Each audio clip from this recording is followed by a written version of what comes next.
안녕하세요. 소개 감사합니다. 방금 소개받은 안지영이고요.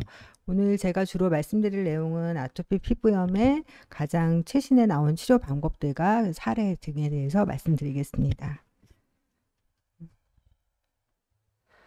아토피 피부염은 다들 아시다시피 그 원인이 굉장히 다양합니다. 유전적인 요인도 있고, 그리고 많이 알려진 환경적인 요인, 여기에 해당되는 것은 알러지를 유발할 수 있는 진먼지 진드기도 있고, 어떤 분은 다른 음식물 등이 해당이 될 수도 있습니다. 그리고 그 외에도 기타 스트레스나 다른 요인에 의해서도 아토피 피부염은 충분히 나빠질 수 있습니다. 그런데 최근에 이렇게 새로 나온 치료제들의 가장 중심적인 원인이라 생각되는 것은 면역 반응이라고 생각이 됩니다. 그래서 체내에서 일어나는 면역 반응이 아토피 피부염의 가장 주된 원인으로 생각이 되고 있습니다. 면역 반응이라고 하면 간혹 환자분들은 내가 면역이 약해서 아토피가 생기는 것이 아닌가라고 생각하시는 분들도 있는데 실은 그렇진 않고 면역의 불균형입니다. 그래서 저희가 면역을 크게 타입, 그러니까 1, 2, 3, 세 가지의 면역 반응으로 나타나고 있고 이 세 가지가 잘 조화를 이루어야지만 건강한 삶을 영위할 수 있는데 아토피 피부염은 그 중에 타입 2, 두 번째 면역 반응이 과하게 생겨서 생기는 질환이고, 그리고 최근에 나온 약제들은 대개 이 반응을 낮추는 쪽으로 가고 있습니다. 그래서 그로 인한 증상은 당연히 눈에 보이게는 병변이 생기고, 그리고 환자가 주관적으로 느끼기에는 가려움, 우증, 따가움, 통증 다양하게 느낄 수가 있고, 이런 것들로 인해서 당연히 밤에 잠을 잘 수가 없고, 그로 인해서 일상생활이 영위될 수가 없고 가족관계에도 영향을 받을 수가 있고 전체적인 삶의 질이 떨어지는 것은 당연한 결과입니다. 그래서 일상을 빼앗는 아토피 피부염, 제가 설명하지 않아도 환자분들이 더 잘 알 거라고 생각이 들고요. 당연히 신체적인 증상이 활동에 제약을 하게 되고 그로 인해서 수면장애, 그다음에 대인관계, 특히 학생들은 학업에 영향을 받을 수 있습니다. 이런 것들이 이렇게 꼬리에 꼬리를 물면서 점점 더 악순환을 하는 것이 문제라고 생각이 됩니다. 그래서 아토피 피부염을 나타나는 주로 증상을 보면 크게는 이제 피부가 붉어지는 홍반, 그리고 이제 융기되는 부종, 그리고 긁어서 이제 줄까짐 형상이 생길 수가 있고, 딱지가 된다고 얘기를 하죠. 그런 게 생길 수가 있고, 또 오래되어서 피부가 이제 거무튀튀해지고 코끼리 피부처럼 두꺼워지는 태선화까지 나타날 수가 있고, 이런 중증도를 평가하는 기준은 각각의 이런 홍반, 구진, 줄까짐, 태선화를 점수화를 해서 평가를 하게 됩니다. 그래서 여기 보면 굉장히 다양한 평가 지표들이 있고 처음에 나온 IGE라는 거는 누구나 눈으로 첫눈에 봤을 때 어느 정도인가 심하게 얘기를 하는 거고, 보통 0에서 4단계까지 얘기를 하고 있고, 이지는 많이 들어보셨을 거예요. 요즘 보험에 굉장히 많이 문제가 되고 있고 이게 칙도가 되고 있기 때문에 역시 피부 병변을 보고 평가하는 방법입니다. 그 외에 예전에는 스코라드라는 것을 많이 사용을 했는데 이것은 병변, 가려움증, 또 수면의 영향 다양하게 평가를 했지만 최근에는 그렇게 많이 쓰이고 있지는 않는 것 같습니다. 그리고 가려움증을 나타나고 있는 NRS 점수, 그리고 한 7가지의 질문으로 되어 있는 포엠, 삶의 질을 나타내는 DAQI, 헨스라에서 정신적인 영향에 어떻게 미치고 있는지를 평가하는 방법 등의 다양한 방법으로 아토피 피부염은 평가가 되고 있습니다. 그래서 자세히 보자면 이지에 대해서 궁금하신 분들이 많으실 텐데, 왜냐하면 나는 충분히 심하다고 생각을 하고 병원에 방문을 했지만 실제적으로 이지 평가를 했을 때 본인이 생각한 것보다 낮은 점수가 나올 때가 많습니다.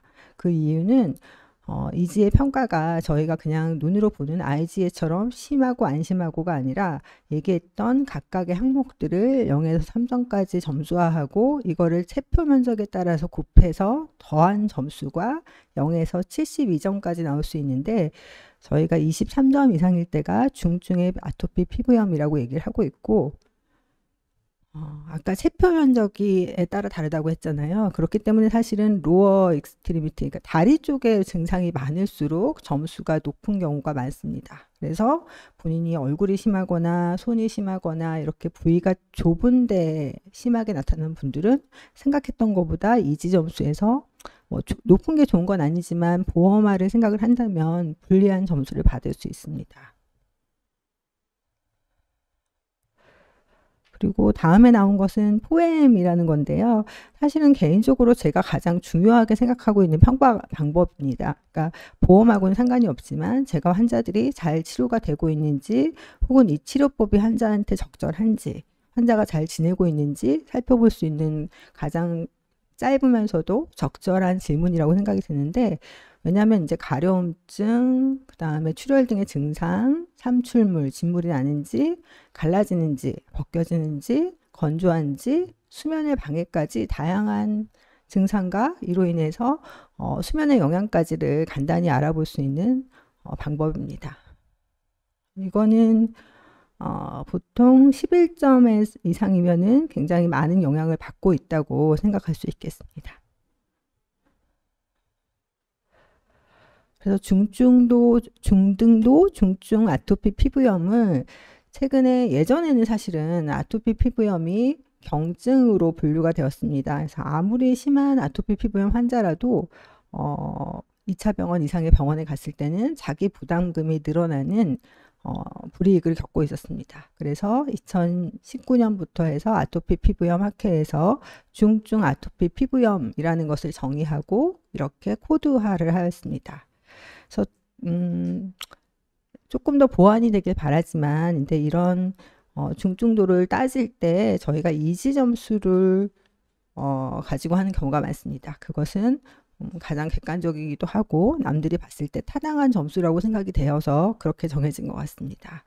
그래서 중등도는 16에서 23점까지 환자를 얘기하고 중증 환자는 이지가 23점 이상인 경우를 말하고 있습니다. 그래서 예를 들면 굉장히 심한 환자이고요. 이 경우에는 아마 40점 이상이 될 것 같습니다. 그래서 그 정도 중증의 환자의 경우이고 이 환자는 치료받아서 많이 좋아진 경우예요. 그래서 이제 중등도까지 많이 내려왔다고 생각이 되고 있습니다. 다시 이제 치료로 돌아가서요. 그러면 우리가 아토피 피부염은 왜 만성 질환이고 재발을 하냐에 대해서 한번 생각을 해보겠습니다. 아토피 피부염 환자분들이 사실은 환자들은 알아요. 이제 오래된 환자일수록 이 질환이 잘 낫지 않고 오래가고 재발을 하는구나 알고 있는데 초기에 특히 부모님들이랑 같이 오는 어린이 환자들 같은 경우에는 부모님이 얘기하죠. 아토피 피부염 피부병인데 왜 한 번 와서 병원에 안 낫냐? 왜 이렇게 자주 와야 되냐? 왜 다 나았는데 또 생기냐? 이렇게 말하는 경우가 많은데 그거는 병에 대한 이해가 필요하다고 생각이 듭니다. 제가 자주 예를 드는 건데 예를 들어서 노인이 혈압이나 당뇨병을 진단받게 되면 이제 모든 사람들이 다 이분은 혈압과 당뇨를 진단받았기 때문에 향후에 계속 약을 먹고 계속 치료를 하면서 조절하는 질환이라고 생각을 하는데 아토피 피부염의 그런 만성에 대한 이해는 많이 부족한 것 같습니다. 아토피 피부염은 이렇게 이제 이렇게 피크 올라가는 때 증상이 심해진다고 하면 좋은 상태에도 이렇게 아주 바닥까지 내려가지 않고 나쁘진 않지만 어느 정도의 염증 반응이 몸에 계속 있는 질환입니다. 그렇기 때문에 이것이 반복이 되면서 이게 좀 밑으로 내려왔을 때는 겉으로 보이는 증상이 없어서 마치 좋아졌나 생각이 들지만 또 다른 원인에 의해서 이게 이제 그래프가 다시 올라가면서 밖으로 보이는 염증 반응과 그리고 증상이 나타나게 되어 있습니다. 그렇기 때문에 최근의 치료의 방향은 이 기저의 염증 반응을 굉장히 아래까지 그러니까 내려오게 해서 이렇게 더 이상 재발하거나 악화되지 않게 만들자라는 컨셉을 가지고 있습니다. 그래서 저희가 표현할 때는 조절 가능한 기저염증이라고 표현하고 있습니다. 자세히 좀 살펴보면 흔히 아토피 피부염과 건선을 피부과에서 가장 만성적인 질환으로 두 개를 비교하게 되어 있는데, 건선 환자들은 건선이 있는 병변이 있고 깨끗한 병변이 같이 있다고 했을 때 병변이 없는 비병변 부위를 조직 검사를 하면 염증 반응이 없습니다. 그런데 아토피 피부염 환자는 비병변 부위를 조직 검사를 해도 어느 정도의 염증이 계속되고 있음을 저희는 확인을 하였고, 그렇기 때문에 아토피 피부염의 비병변 단계에서도 기저염증은 계속되고 있으며 이로 인해서 피부 장벽에 손상이 일어나고 있다고 알 수 있습니다. 그 다음에 아까 얘기했던 것처럼 그래프가 위로 올라가는 급성 단계가 되면 점점 더 염증을 일으키는 염증 물질이 증가하면서 병이 악화된다고 생각을 할 수 있습니다. 그래서 이런 것들이 오래 갔을 때 만성 단계까지 계속 꾸준히 염증 반응이 지속되고 있습니다. 아토피 피부염의 치료 가이드는 사실은 저희가 이제 학회에서도 2000년대 초반에 만들고 최근에 다시 좀 준비를 하고 있습니다. 이렇게 바뀌는 이유는 새로운 치료제가 계속 나오면서 가이드에 넣어야 될 치료제들이 많아지고 있기 때문이라고 생각을 할 수 있겠고, 크게 보면 여기 나와 있는 적극적인 치료가 우리가 흔히 생각하는 약물 치료라고 생각을 하시면 될 것 같고, 그 외에 뭐 교육이라든지 예방 치료, 그다음에 뭐 흔히 얘기하는 보조제 들도 크게 가이드에는 포함이 되어 있습니다. 적극적인 치료를 보자면 이제 대개 이제 경증의 환자에서는 이지 16점 미만의 환자에서는 바르는 것으로 크게 조절이 된다고 생각을 되고 있고, 그리고 그 외에 항히스타민제가 도움이 될 수도 있습니다. 하지만 이지 16점 이상의 중등도의 환자에서는 이것만으로는 해결이 되지 않고 먹는 약이 필요한 경우가 많고, 고전적으로는 사이클로스포린, 면역 조절제 등의 여러 가지 약물들이 사용이 되었지만 그런 약물들의 한계와 부작용에 의해서 지금은 새로운 치료제들이 많이 더해지고 있는 중입니다. 잠시 말씀을 드렸지만 그럼 기존 치료제의 한계는 무엇인가? 사이클로스포린이라는 면역 조절제는 가장 대표적인 아토피 피부염의 고전적인 치료제이고 사실은 굉장히 좋은 약입니다. 이 약만으로도 많은 효과를 볼 수 있었고 환자들이 좋은 상태를 많이 유지할 수도 있었습니다. 근데 문제는 오래 썼을 때 간 손상, 그 다음에 신장의 손상, 고혈압, 그 다음에 경우에 따라서는 털이 많아지는 그런 경우도 좀 생길 수가 있습니다. 그렇기 때문에 한국에서는 보통 쭉 썼을 때 일정 용량을 이상을 썼을 때 1년 미만을 사용하기를 권고하고 있고 일본과 유럽에서는 그것도 많다. 3개월 미만만 써라 라고도 말하고 있습니다. 그리고 스테로이드는 뭐 제가 말하지 않아도 우리나라 사람들이 스테로이드 포비아가 있을 정도로 굉장히 기피하고 있는 약물이고 사실은 스테로이드도 굉장히 단기간 사용할 때는 필요할 때가 있습니다. 광선 치료는 사실 가려움증을 낮출 수 있고 좋은 효과를 나타나면서 부작용이 적다는 장점이 있지만 문제는 다 바쁘고 이렇게 살기 힘든데 병원에 일주일에 2-3번은 와야 되는 굉장히 시간적인 장애가 있습니다. 그래서 이런 예전 치료들의 한계 때문에 아무래도 새로운 치료제들이 개발되고 있는 것 같습니다. 그래서 먼저 디플로마블 시작으로 하는 주사제인 생물학 제제에 대해서 말씀을 드리겠습니다. 그림이 좀 복잡해서 죄송한데 아까 얘기했던 것처럼 생물학 제제는 주사제이고 최근 듀필루맙, 듀피젠트라는 약은 저희가 사용을 하고 있고 그 외에 다른 약제 2개가 곧 출시될 예정에 있고 또 다른 약제도 한창 준비 중에 있습니다. 그래서 앞으로 한 그러니까 총 4가지의 약제가 짧은 미래에 우리가 쓸 수 있을 거라고 생각이 되는데, 기전은 모두 다 똑같습니다. 그 아토피 피부염이 타입 2의 염증 반응이 굉장히 올라간 면역학적인 질환이라고 한다면, 이런 생물학 제제들은 타입 2의 염증 반응을 일으키는 염증 물질을 찾아가서 블럭시키는, 막게 하는 작용을 하게 됩니다.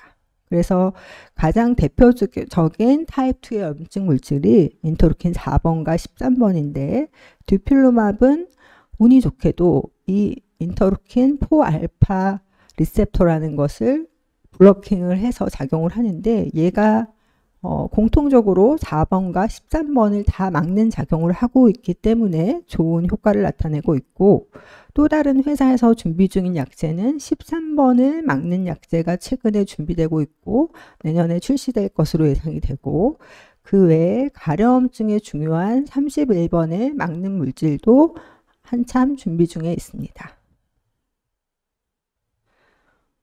자세히 살펴보면 이게 이제 듀필루맙이라는 약제이고, 말씀드린 것처럼 2가지를 다 막아서 이렇게 장벽이나 가려움증이나 염증 반응을 줄여서 작용을 하고 있고, 그리고 13번만을 타겟으로 하는 약제가 또 있고, 31번을 타겟으로 하는 약제가 있습니다. 다음에 말씀드릴 내용은 잭 억제제인데, 그러면 잭이라는 게 뭔지 한번 살펴보겠습니다. 그래서 2가지 약제는 아까 얘기했던 것처럼 크게 나눠보면, 생물학 제제는 주사제이고, 맞는 주사제이고, 잭 이니비터는 스몰 몰레큘이라 해서 소분자 치료제라고 하는데 먹는 약입니다. 그렇기 때문에 주사제는 되게 굉장히 분자량이 크고, 그거에 비해서 먹는 약은 분자량이 작기 때문에 그냥 소분자 치료제라고도 말을 하고 있습니다. 그리고 대개 주사제는 살아있는 라이브 셀에서부터 가져오기 때문에 어떻게 보면 조금 정제화되지 않았다고 생각할 수가 있고, 나중에 항체가 생길 수도 있습니다. 하지만 이런 것들이 생기지 않기 위해서 회사는 많은 돈과 시간을 들여서 아무래도 그 연구 개발 단계가 필요했다고 생각이 듭니다. 그 먹는 약에 비해서는 당연히 비싸고 반감기가 길기 때문에 저희가 주사 맞는 시간 자체가 2주 뭐 이렇게 한 달 달라질 수 있습니다. 하지만 먹는 약은 우리가 흔히 다 알고 있고, 반감기가 짧아서 매일 먹어야 되고, 뭐 한 번, 2번 먹을 수도 있고, 그리고 상대적으로 가격이 조금 더 싼 장점이 있습니다. 그래서 2개를 좀 비교를 해봤고요. 이런 잭 억제제라는 게 왜 나왔냐 하면, 이게 이제 크게 보는 게 세포인데요. 세포는 외부에서부터 반응이 오면 여러 신호 전달 체계를 통해서 이 물질들을, 염증 물질을 자꾸 만들어내는 게 몸속에서 일어나게 됩니다. 그런 일이 계속 반복적으로 일어나고 있기 때문에 어떻게 보면은 요 반복적인 게 생기지 않게 하는 것이 아토피 피부염을 근본적으로 막을 수 있는 방법인데, 그 중에 대표적인 것이 잭 신호, 잭 스탯 패스웨이라는 신호 전달 체계를 통해서 염증 물질이 계속 복제가 되고 있는 것입니다.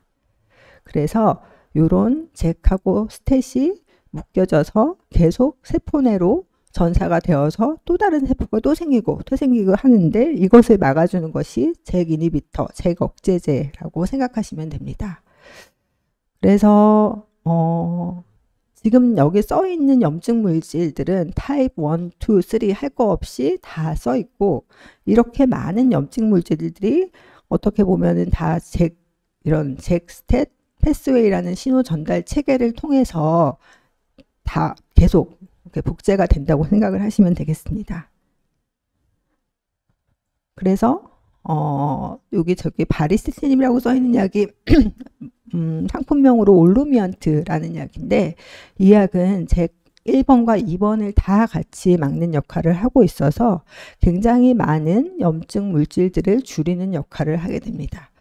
이렇게 생각하면 되게 다줄이니까 되게 좋은 약이다 라고 생각을 할 수도 있지만, 그렇기 때문에 내가 원하지 않는 방법에 부작용이 생길 수 있는 가능성도 있습니다. 그래서 최근에 FDA나 우리나라의 식약처도 마찬가지고 세계대에서 계속 뭔가를 경고를 하고 가이드를 줄이고 하는 원인들이 이런 여러 군데, 여러 염증 물질을 다 작용하는 것 때문에 그런 결과가 있는 것 같지만, 사실은 이것은 오래 두고 봤을 때 이거를 썼을 때 이득과 이거를 썼을 때 생기는 부작용하고의 비율을 보거나, 그리고 약제의 용량 등으로 해서 충분히 우리가 예상되는 부작용은 줄일 수 있다고 생각이 됩니다. 그거에 반해서 이렇게 빨간색이 다 이제 막는다고 치면 잭1만 선택적으로 막는 림버크나 그다음에 시빙포 같은 새로 나올 약들은 이렇게 몇 가지는 좀 남겨두고 작용을 합니다. 그렇기 때문에 원치 않는 부작용이 생기는 거에서는 조금 더 자유로울 수 있지만, 효과면에서는 떨어질 수도 있겠다 예상이 될 수도 있지만, 나중에 임상에서는 또 그렇지 않은 결과를 보이고 있기 때문에 저희가 이런 병리 작용으로만은 모든 약제를 다 이해할 수 있는 것은 아니라고 생각이 됩니다. 그래서 여기 보면 사이클로스포린, 보전적으로 쓰고 있던 면역 억제제가 굉장히 많은 염증 물질에 다 낮추는 작용을 했고, 그것은 지금 나와 있는 잭 억제제와 매우 비슷한 작용을 합니다. 그래서 어떻게 보면 사이클로스포린과 잭 억제제는 굉장히 닮은 물질입니다. 어떤 패스웨이를 막냐에 따라서 다른 것이지만 두 약제는 굉장히 비슷한 작용을 한다고 생각하면 될 것 같고, 그렇기 때문에 이런 잭 억제제나 사이클로스포린이 아토피뿐만 아니라 건선에도 쓰이고 탈모에도 쓰이고 여러 질환에, 류마티스에서도 쓰이고 여러 질환에 쓰일 수밖에 없는 이유를 이해하실 수 있으리라고 생각이 듭니다. 하지만 생물학 제제는 딱 자기가 목표로 하는 염증 물질만 작용해서 줄이게 됩니다. 그렇기 때문에 어떻게 보면은 부작용을 최소화할 수 있다고 생각을 할 수 있고, 그렇지만 몇 가지만 찝어서 딱 작용을 하기 때문에 처음에 나오는 효과가 좀 떨어질 수도 있는 단점이 있습니다. 그래서 이런 최신 치료제들의 타임라인을 보면 우리나라가 결코 늦지 않습니다. 그래서 굉장히 빨리 디플로맙도 사용이 되고 있었고, 이런 특히 올루미안트 같은 경우에는 4mm는 미국에서는 아직 허가가 안 되어 있는데 저희는 허가돼서 사용을 하고 있고, 림버크나 시빙포도 사용이 되고 있습니다, 현재. 그래서 각국의 허가 사항을 보자면 디플로맙, 두피젠트는 미국에서는 6개월 이상부터 사용하게 되어 있고, 우리나라에서는 6세 이상에서 허가가 되어 있고, 보험은 18세 이상만 되고 있습니다. 올루미안트는 미국에서는 승인받지 못했고, 우리나라에서와 유럽에서는 잘 사용이 되고 있고, 림버크는 12세 이상, 그리고 시빙포는 18세 이상, 큰 차이가 없다고 생각이 됩니다. 그래서 뭐 실제 약물의 모양이고요. 되게 이제 생물학 제제, 지금 쓰고 있는 두피젠트는 주사제로 2주에 한 번씩 투여를 하고, 특별한 피검사가 필요 없다고 하긴 하지만 저는 개인적으로 알레르기 수치 같은 것을 체크해서 보면 1년 이상으로 사용했을 때 굉장히 많이 감소되는 것을 보고 있어서 검사를 하고 있습니다. 그리고 가장 지금으로서의 장점은 4년 이상의 장기 데이터를 가지고 있고, 우리나라에 리얼월드 데이터가 있습니다. 하지만 주요 이상 반응은 결막염이 생긴다든지 주사 부위 반응, 얼굴이 홍반이 생긴다든지 등의 부작용이 있습니다. 잭 억제제는 경부제이고 매일매일 투여를 하고, 그리고 여러 가지 그 염증 반응을 일으키는 물질의 작용을 하고 있기 때문에 실제적으로는 주기적인 피검사가 필요합니다. 그렇지만 굉장히 빠른 효과를 나타나고 있고, 제가 지금 개인적으로 봤을 땐 여드름이 생기는 것과 그다음에 포진, 그다음에 대상포진 등이 문제점이라고 생각이 듭니다. 이거는 우리 병원, 저희 병원 데이터인데요. 그래서 두피젠트를 1년 동안 사용한 환자의 특징을 한번 봤더니, 베이스라인 기본적으로 30.9세의 환자들이 평균적으로 사용을 했고, 평균 사용 전의 이지 점수가 30점, 굉장히 시비어한 환자, 심각한 환자들이었고, 이전 치료는 거의 50% 환자 이상의 환자에서 이전에도 치료를 했습니다. 그래서 이지 75라고 써 있는 것은 결국은 이지 점수가 75% 개선됐다라는 표현이고, 봤을 때 52주 이상 됐은 환자에서 90% 이상이 75% 이상이 도달했다는 거고, 굉장히 좋은 효과를 보이고 있습니다.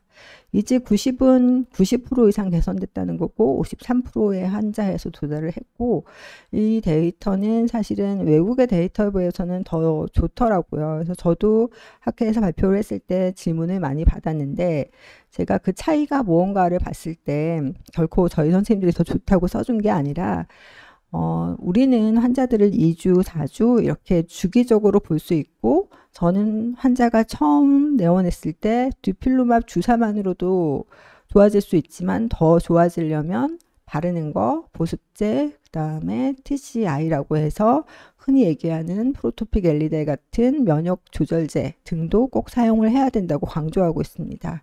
이런 부분이 이렇게 차이를 좀 나타내는 것 같고, 반면에 외국에서는 약제를 한번 처방하면 거의 뭐 3개월, 6개월 있다 환자 보는 경우가 많더라고요. 그래서 그런 차이도 굉장히 치료제뿐만 아니라 환자와의 그런 저희가 얘기할 때는 어드히어런스라고 얘기를 하는데, 환자 간의 좋은 관계를 유지하면서 환자를 잘 추적 관찰하는 것도 약제의 효과를 높이는데 큰 역할을 한다고 생각을 합니다. 그리고 피검사에서도 알레르기 수치도 굉장히 많이 줄어들었고, 지금은 사실은 이거보다 더 좋습니다. 제가 3년 이상 된 환자들을 봤을 때 알레르기 수치가 거의 정상적으로 도달하는 것을 확인하고 있습니다. 주요 이상 반응은 아까 얘기했던 것처럼 얼굴에 붉은기가 있다든지 결막염이 있는 경우 등이 있는데, 얼굴의 홍반은 이전에 사용했던 스테로이드, 바르는 스테로이드가 영향을 주는 경우가 많음을 한번 보고한 바가 있습니다. 이거는 이제 4년 동안 장기 데이터를 듀필루맙 환자를 이제 임상 연구에서 지켜봤을 때, 한번 도달된 이지 75나 이지 90이 4년이 지나도 계속 꾸준히 도달되고 있다라는 것을 보여주고, 이런 데이터는 지금 굉장히 큰 강점이고 저희에게 필요한 데이터라고 생각이 됩니다. 외국에서 이걸 실제적으로 이제 비교해 본 논문이 있습니다. 예를 들면 림버크와 두피젠트 어떤 약이 더 좋을까? 우리도 궁금하지만 이 사람들도 궁금했나 봅니다. 그래서 림버크와 두피젠트를 동일한 조건에서 사용을 했을 때 16주가 됐을 때에는 림버크가 더 효과면에선 좋은 효과를 보이고 있었음을 발표를 했었고, 사실 이 발표가 나왔을 때 굉장히 많이 센세이션했었고, 저희 선생님들도 그래? 막 이렇게 생각을 했었습니다. 근데 이제 뒤로 갈수록 보면 그래프의 폭이 좀 줄어드는 것이 보이고, 앞으로 이게 장기적으로 1년, 4년 갔을 때 어떤 모습을 보이는가가 더 중요할 것이라고 저는 개인적으로 생각을 하고, 그런 면에서 환자들에게도 약물을 선택할 때 설명을 드리고 있습니다. 그리고 새로 이제 시빙코라는 약인데, 이 약도 마찬가지로 림버크처럼 좋은 효과를 보이고 있고, 마찬가지로 긴 데이터가 필요하다고 생각이 됩니다. 그래서 최신 치료제들을 봤을 때 보통 우리가 이제 산정특례라고 해서 환자가 전체 약제 비해서 한 10%만 부담하는 경우를 산정특례라고 하고, 그 외에 허가 대상에 쓰고 있는 환자가 본인 부담 100%로 쓰는 경우가 있습니다. 그 외에 허가 적응증 외에 쓰고 있다고 하는데, 이는 예를 들면 노인들한테 생기는 가려움증에 올리비언트를 쓴다 라든지 이런 식의 경우이고, 다양하게 쓰이고 있습니다. 그래서 사실 아직 시빙코는 급여 평가가 다 끝나지 않아서 현재 약제는 듀필로마카, 듀피잔트와 올루미언트, 림버크만이 급여 대상이고 산정특례 대상입니다. 그래서 급여 기준은 사실은 현재는 급여 기준과 산정특례 기준이 같습니다. 왜냐하면 급여라 하면 사실은 환자가 전체 약제의 한 40%, 50% 정도를 본인이 부담하는 것을 얘기하고 대부분의 병원의 시스템에 있는 질환들은 급여 질환이기 때문에 이 정도를 본인 부담이 하게 되어 있는데 하지만 그거보다도 암이라든지 만성질환이라든지 희귀질환이라든지 치료제가 굉장히 비싸거나 힘든 치료의 경우에서는 나라에서 산정특례라고 해서 환자가 지급하는 비율을 10% 정도로 굉장히 많이 떨어뜨려 놓은 제도가 있습니다. 그래서 산정특례의 기준을 한번 살펴보면 일단은 현재는 18세 이상만 되고 있고 최근에 소아청소년에게도 이것이 확대되어야 된다라는 움직임이 있습니다. 또한 그뿐만 아니라 필요한 조건이 과거력이 3년 이상 지속되어 온 만성 중증 아토피 피부염이 필요하기 때문에 환자들은 병원에서 산정특례를 받기 위해서 병원을 방문할 때는 이전에 3년 이상 병원을 다녔던 기록 등을 가지고 가시는 것이 도움이 될 것 같고 이전 치료는 사실은 바르는 스테로이드는 누구나 썼기 때문에 뭐 큰 문제는 안 되고 있고 또 이제 그 병원 방문 시에 시행한 이지 점수가 중요하고 그때부터 사이클로스포린 또는 MTX에 그 예전에 쓰던 면역 억제제를 사용하게 되는데 이것을 3개월 이상 투여했지만 이지 점수가 23점 이상일 때에만 산정 특례가 되게 됩니다. 그래서 이거를 환자분들이 잘 이해를 하고 있으시면 본인이 산정 특례를 받는데도 예를 들면 뭐 3년 전의 기록을 미리 찾아본다든지 그런 노력을 해볼 수 있을 것 같습니다. 그래서 한번 상정 특례가 되면 계속 해주는 거는 아니고 16주째 평가해서 이제 75가 달성이 되어야 되고 그 이후에는 지속적으로 6개월마다 평가해서 요 점수가 유지되는 경우에만 계속적으로 산정특례가 유지되게 됩니다. 그리고 어쩔 수 없이 휴학하는 경우도 있습니다. 근데 휴학하는 기후가 뭐 구체적으로 얘기가 되어 있진 않지만 뭐 교통사고가 난다든지 등의 의학적인 이유로 3개월간의 휴학은 인정이 되고 그 이상이 되면 처음부터 다시 해야 됩니다. 그래서 이런 것들도 환자분들이 병원을 방문하거나 약제를 투여할 때 잘 이해를 하시는 것이 불이익을 받지 않을 거라고 생각이 됩니다. 또 저희가 지금 숙제 중에 하나인데 사실은 아직 산정특례나 급여 환자들에 있어서 좋은 약제들, 저런 생물학제제나 잭억제제 간의 교체 투여가 허가되고 있지 않습니다. 그래서 생물학제제 주사를 맞고 있는 환자들이 나 저 새로 나온 먹는 약 먹어보고 싶은데 해도 지금은 교체 투여가 되지 않습니다. 그래서 저희도 학회에서도 계속 근거를 제시하고 교체 투여를 허가할 것을 식약처에 요구를 하고 있지만 아직까지는 원활하게 진행이 되고 있지는 않습니다. 그래서 오늘 제가 말씀드린 내용은 아토피 피부염 환자들이 얼마나 큰 질병 부담을 갖고 있는지, 그리고 아토피 피부염은 왜 지속적이고 재발이 되는지, 그리고 최근에 나온 치료제들은 주로 면역 염증 반응을 줄이는 것에 중점을 두고 나오고 있다라는 것을 설명을 드렸고, 특히 나와 있는 생물학제제 주사제와 먹는 잭억제제 간의 차이에 대해서 말씀을 드렸습니다. 그리고 제도권 하에서 있는 산정특례 제도에 대해서 설명을 드렸고 이로 인해서 환자들의 치료 접근성이 높아지고 치료의 벽이 많이 낮아졌다고 저는 개인적으로 생각을 합니다. 경청해 주셔서 감사합니다.